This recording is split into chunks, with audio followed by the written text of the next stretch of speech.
A day in my life as a public school teacher na mayroong division training. Bago pa man magsimula ang pasukan, ay nakahabol nga itong training namin. May mga tama na ba? Malapit na. Ito. Wow, ang ganda ng flower.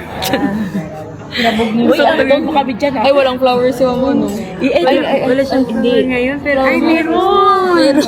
Hindi niya naman nakita. Grabe. Kami nga ang mga napili ng aming division para gumawa nga ng contextualized kindergarten exemplars. Ay, sana all napili. Char. Mapagod man ang training na to, pero for the go, para naman sa amin itong lahat ng mga kindergarten teachers dito. Very thankful nga kami sa aming kindergarten EPS na si Doc Sharon dahil siya talaga ang nanguna at nag-push sa aming division para magkaroon kami ng contextualized exemplars. Of course, nakaalay na nga ito sa ELO format. Ang galing, di ba? Walang char. It is an honor to be part of this training at grabe ang dami ko talaga natutunan, especially sa mga rules and RAs na dapat sundin bilang isang writer at illustrator. Sana all. Char. POV, ano masabi mo sa paggawa ng lesson plan? Gabi na napanaginipan na natin.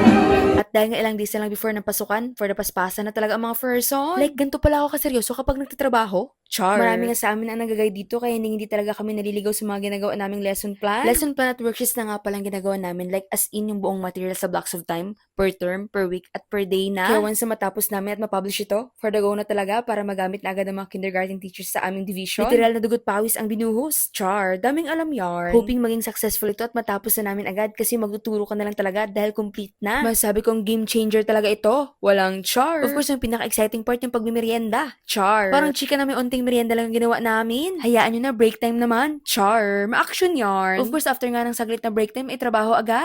Ano, kaya nyo pa? Gamit na gamit talaga yung mga brain cells namin dito. Tubig.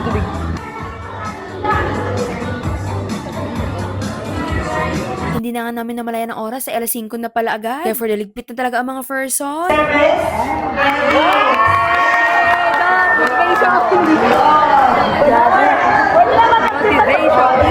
At dahil may service credit nga kami, pwede na ba agad bang leave? Char. Medyo nahihilo ako ngayong araw. Sino kayo? 3% na lang. Wala na. Mga, low bat na tayo?